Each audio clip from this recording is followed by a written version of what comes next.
Épisode 10, se réapproprier sa sexualité. Trigger warning, cet épisode va parler de sexe, de viol, d'agression sexuelle, d'inceste, de masturbation. Ça y est, nous y sommes, le 10e épisode. Est-ce qu'on fête ça? Est-ce qu'on débouche une bouteille de Kidibule pour fêter ça? Faudrait, j'y penserai. Pour l'instant, je vais juste déboucher mon petit thé que j'ai avec moi tout au long de ce podcast pour essayer de me réhydrater la gorge, ce que j'oublie à chaque fois d'ailleurs. Aujourd'hui, je fais un épisode où je savais pas trop de quoi j'allais parler, je savais que je voulais parler quand même de comment j'ai réussi à avoir aujourd'hui des relations sexuelles saines, en tout cas j'espère.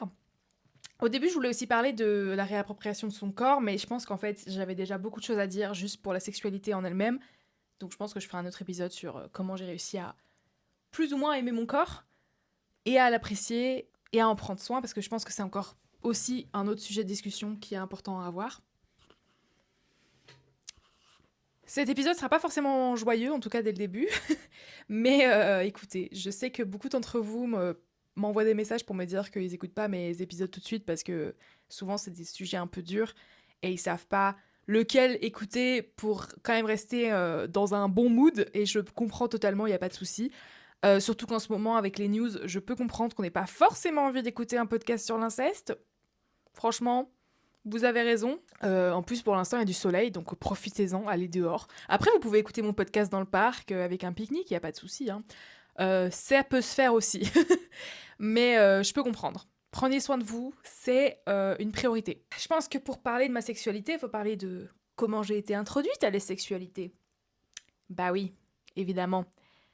C'est plus un secret, hein. J'ai vécu l'inceste de la part de mon frère très jeune. J'avais 6-7 ans, mes parents venaient juste de divorcer. Et donc, évidemment, ma première introduction à la sexualité, c'était ça. Des viols, des agressions sexuelles. Je pense que la première fois où j'ai vraiment compris ce que c'était déjà la masturbation et le sexe, c'est quand, une fois, j'étais enfant, et j'ai fouillé dans les affaires de ma maman. Et j'ai trouvé un sextoy. Sauf qu'à l'époque, je ne savais pas ce que c'était un sextoy. Quand j'ai vu ça, moi, je croyais que ma maman était malade et qu'elle avait besoin d'un truc pour survivre. Donc j'ai pleuré, je croyais qu'elle allait mourir. Vraiment, et c'est mon frère, évidemment, qui est arrivé et qui m'a expliqué ce que c'était un sextoy. Donc voilà, je pense que c'est le point de départ de tout ça. Donc voilà, déjà, introduction à la sexualité très mauvaise. Et pour ce qui est de la masturbation, je peux pas vous dire à quel âge j'ai commencé à me masturber, je n'ai aucune idée. Mais je sais très bien par contre que mon introduction à la masturbation, en tout cas ce que mon imagination me renvoyait quand je me touchais, c'était les viols, le fantasme du viol. C'est hyper compliqué d'en parler et souvent j'ai honte, mais en même temps c'est une réalité chez la plupart des victimes de viols et d'agressions sexuelles. Le cerveau, pour se protéger, va vous faire croire que le viol et les agressions sexuelles vous font du plaisir. Et c'est aussi une manière pour les victimes de retourner dans cette violence, parce que pour elles, viol égale plaisir. Parce que c'est la seule façon qu'a trouvé le cerveau pour se protéger de tout ce qui vous arrivait. Et d'ailleurs, je pense que c'est un truc, le plaisir du viol, c'est quelque chose qui se retrouve aujourd'hui aussi dans la littérature, dans évidemment le porno, et ça se retrouve dans cette idée fantasmée et totalement débile et fausse que la personne prendrait plaisir durant le viol. Alors évidemment, c'est totalement faux, ce n'est qu'une illusion donnée par notre cerveau pour qu'on puisse se protéger. Voilà, mais effectivement, j'ai posté aujourd'hui, mais pour vous, c'était il y a quelques jours, dans ma story, une vidéo d'une femme qui parlait qu'effectivement, le porno, c'était totalement des scènes de viol, mais à la fin, la madame avait un orgasme, donc ça allait, finalement. Évidemment que ça ne va pas. Du coup, voilà, ce fantasme de viol a été présent dès que j'ai commencé à me masturber, c'est-à-dire que moi, j'imaginais vraiment des scènes de viol quand je me donnais du plaisir. À l'époque, évidemment que je ne me rendais pas compte de la violence de ça, et j'en ai mis du temps pour m'en rendre compte. Pour moi, je croyais que c'était juste un fantasme un peu sombre et je savais pas d'où il venait. Et en fait, voilà, après avoir lu et étudié la chose, effectivement, c'est juste un mécanisme de défense. Et le problème, c'est que j'ai du mal à m'en détacher. J'ai conscience de ce schéma. Je sais que il y a rien d'excitant dans tout ça, évidemment, mais mon corps réagit toujours. C'est-à-dire que, et c'est horrible de le dire, mais en même temps, je pense qu'il faut être honnête à un moment, mais quand je vois des scènes de viol, quand je lis parce que malheureusement dans la littérature, il y en a quelques-unes qui se baladent, des scènes de viol, bah mon corps parfois réagit. Après, mon esprit, lui, a bien conscience que c'est mal et que c'est dégueulasse et mais mon corps, lui, va réagir physiquement à ce que je lis, à ce que je vois, à ce que j'entends. C'est extrêmement horrible parce que bah on dit souvent vous n'êtes pas vos pensées, etc. Bah, c'est un peu ça, je suis pas forcément mes réactions face à tout ça et j'ai encore beaucoup de mal à l'accepter. Et d'ailleurs, c'est la première fois que j'en parle publiquement. J'en ai même pas parlé à des amis ni rien. Enfin, vraiment, c'est. J'en parle jamais. Mais en même temps, je pense que c'est important que je parle aussi de cet aspect de la guérison. C'est que parfois, votre corps, il réagit et vous pouvez pas forcément contrôler tout. Je sais pas si ça va partir au fur et à mesure du temps, au fur et à mesure de la guérison. J'espère évidemment. J'imagine que seul le temps nous le dira.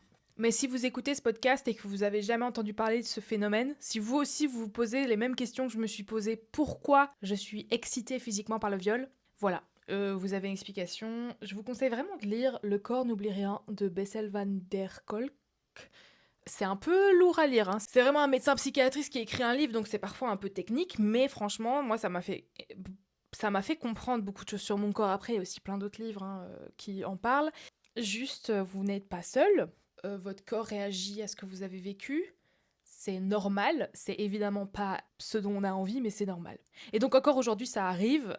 Après, j'arrive un peu plus à m'en détacher, c'est-à-dire que je ne vais pas imaginer volontairement une scène de viol pour me faire plaisir, mais parfois, si je lis, si la scène de viol, la scène d'agression sexuelle vient à moi, mon corps réagira. Mais au moins, ici, la scène ne part pas de ma propre imagination et c'est pas moi qui l'invente dans ma tête pour essayer de me faire plaisir. C'est déjà une victoire, j'ai envie de vous dire.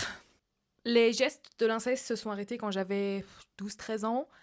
J'ai continué de grandir, j'ai eu un âge où j'ai commencé à m'intéresser, à trouver un copain, une copine. Et donc mon premier copain, je l'ai eu quand j'avais 15 ans. Et on a quand même attendu quelques mois avant d'avoir notre première fois, donc il y a eu quand même une confiance qui a grandi entre nous deux. Et voilà, en vrai, à cette époque-là, je me posais pas de questions. Si vous avez écouté les premiers épisodes, vous savez que pendant beaucoup de temps, j'ai cru que j'étais coupable de ce qui m'était arrivé. Et donc, je le réprimais énormément et je me suis pas posé plus de questions sur ma sexualité que ça. J'ai quand même eu la chance énorme d'avoir un partenaire extrêmement présent, là, et qui était très sain et avec qui, je pense, j'ai quand même eu la chance de développer ma sexualité. Donc pour ça, j'ai quand même eu de la chance. En soi, je me rappelle plus forcément, mais c'est vrai qu'il y a peut-être des réactions aussi que je comprenais pas dans ma vie sexuelle. Mais voilà, j'ai mis du temps à m'en rendre compte. Quand j'ai quitté mon premier partenaire, je me suis retrouvée seule et à la base, je voulais vraiment rester seule, célibataire, mais je n'étais pas contre les coups d'un soir, voilà. Donc j'essayais quand même de trouver un partenaire sexuel hors relation. C'est peut-être ça qui me pose plus de problèmes parce que je pense que je ne peux pas, ou j'ai beaucoup de mal à avoir une relation sexuelle avec quelqu'un que je ne connais pas. Et je pense que c'est totalement normal puisque c'est une personne que bah, je ne connais pas. J'ai pas de relation de confiance avec cette personne. Je peux pas forcément prendre le temps de lui expliquer ce que je veux pas. On sait jamais non plus comment cette personne va réagir au lit si on ne la connaît pas. Et moi, c'est quelque chose qui me bloque énormément. Mais j'ai quand même eu voilà, 2-3 relations coup d'un soir. Et aujourd'hui, en reflétant ces relations, elles n'étaient pas du tout bien, elles n'étaient pas du tout saines, c'était pas avec des hommes très safe pour être honnête. Donc aujourd'hui, je les regrette un peu, mais en même temps, c'est trop tard. Mais voilà, j'aurais préféré ne pas sentir que je devais absolument avoir une vie sexuelle et que je pouvais rester seule sur le plan physique et émotionnel. Après, j'en ai pas eu plus que ça, hein. J'en avais pas énormément, mais c'est vrai que j'étais quand même entourée de gens qui avaient énormément de plans cul, de coups d'un soir. Et je trouvais que c'était une liberté, je trouvais que c'était une émancipation, je trouvais ça cool, je trouvais ça waouh. Et du coup, je voulais faire comme ces personnes, mais en fait, j'étais pas du tout le public cible des relations d'un soir.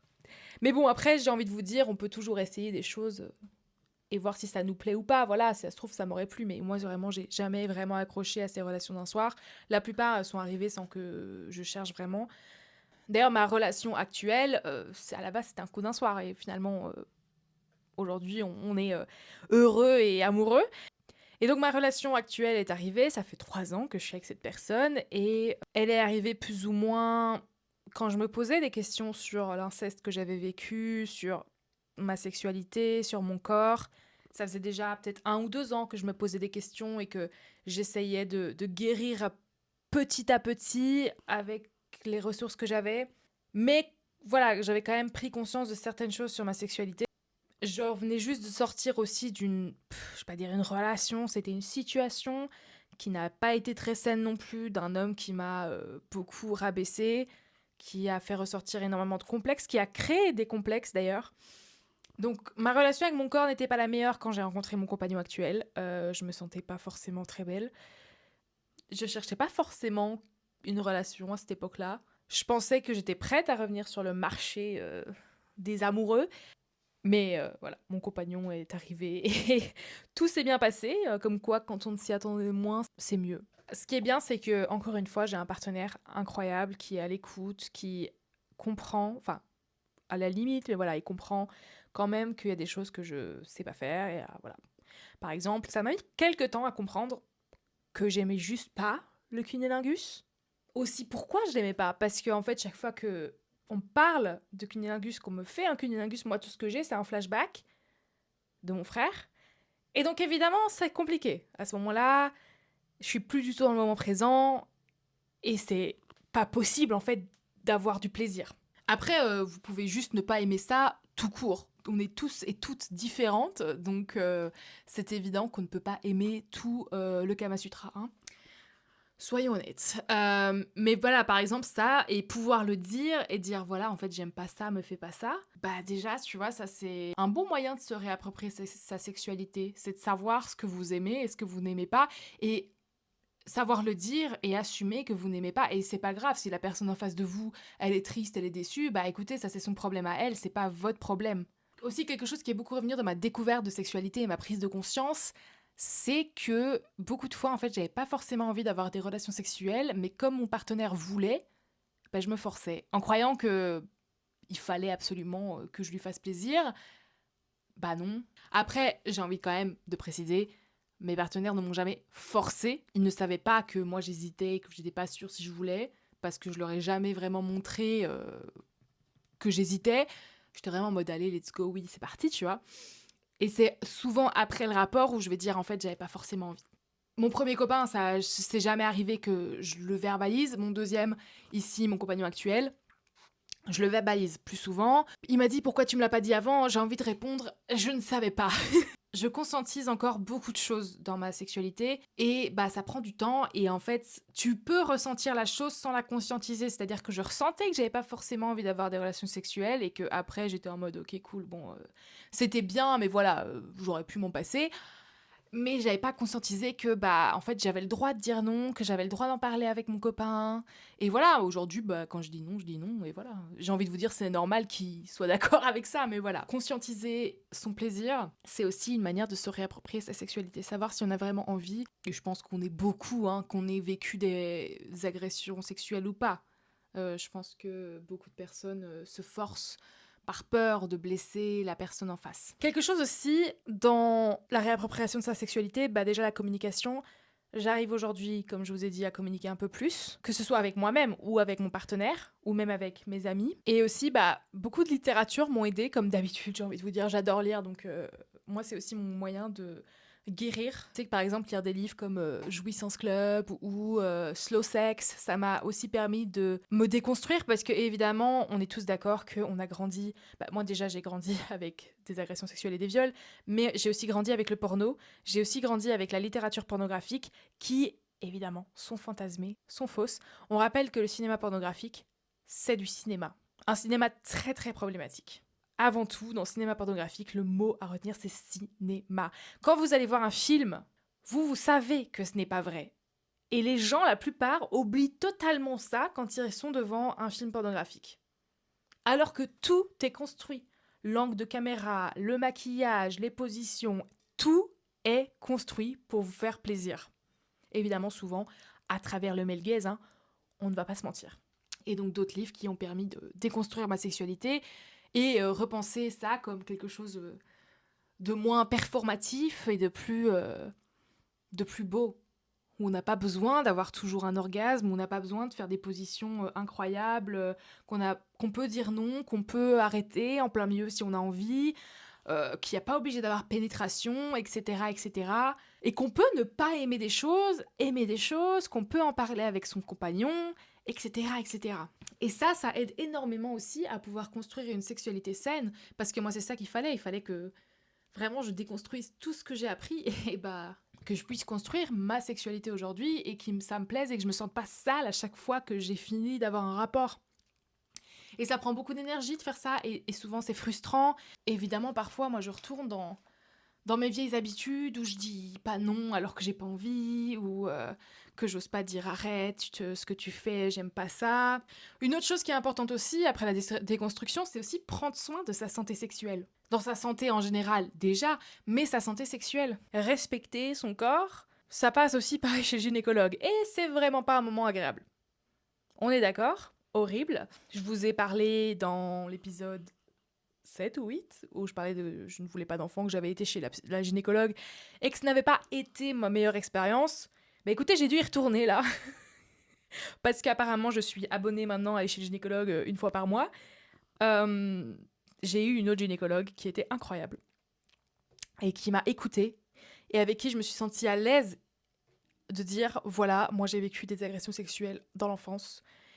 Et cette gynécologue a une réponse incroyable pour moi, mais qui devrait être totalement normale pour tous les gynécologues. Elle m'a dit « Tant mieux, merci de me l'avoir dit. Si vous voulez qu'on arrête, on arrête. Je ne vous forcerai à rien.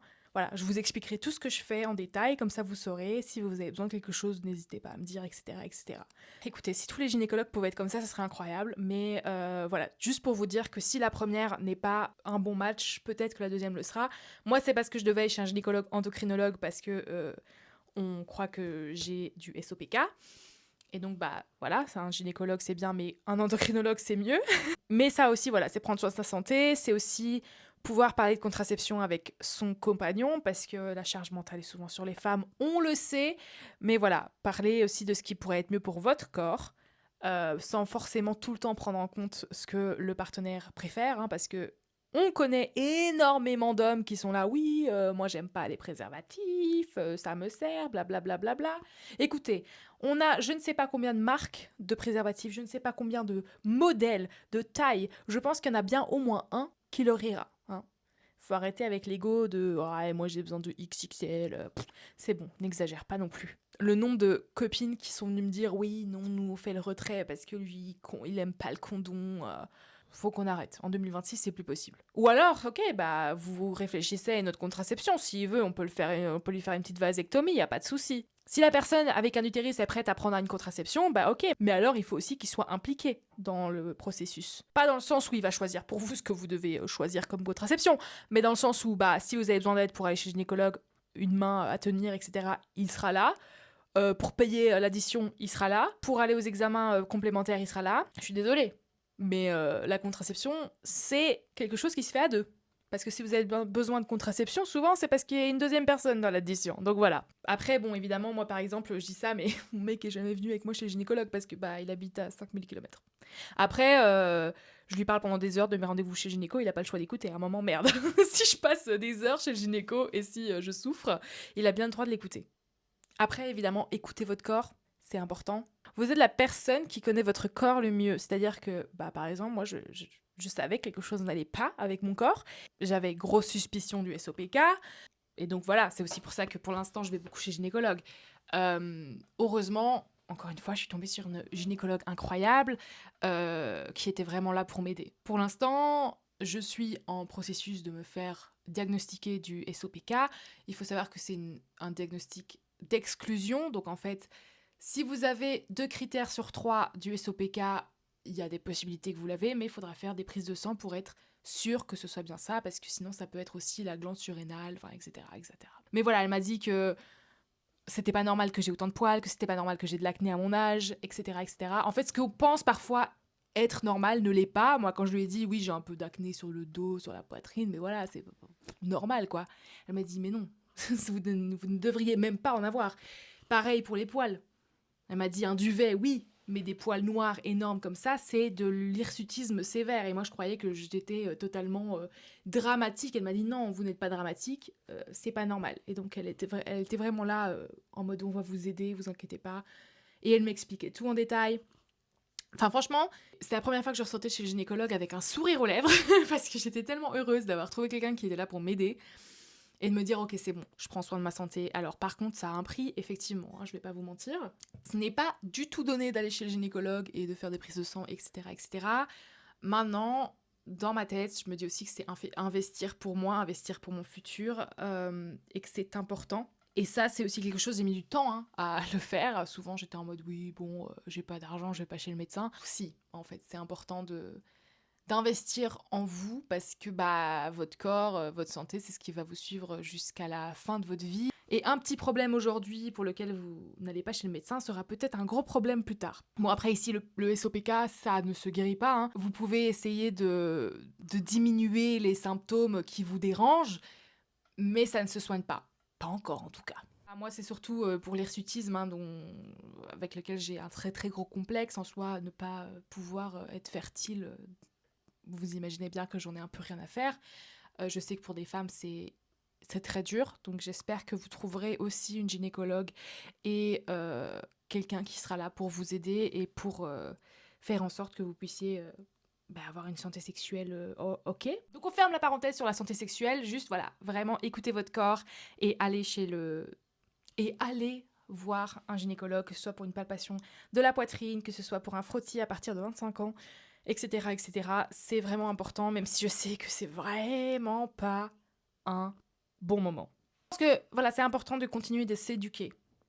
Et ça aussi, c'est, pour moi, un point important de la réappropriation sexuelle. Parce que on sait tous qu'à l'école, on nous apprend rien. Sur l'éducation sexuelle, je précise, mais c'est pas les 2 heures que vous avez en 6e primaire qui va vous aider. Hein. Vraiment pas, je suis désolée.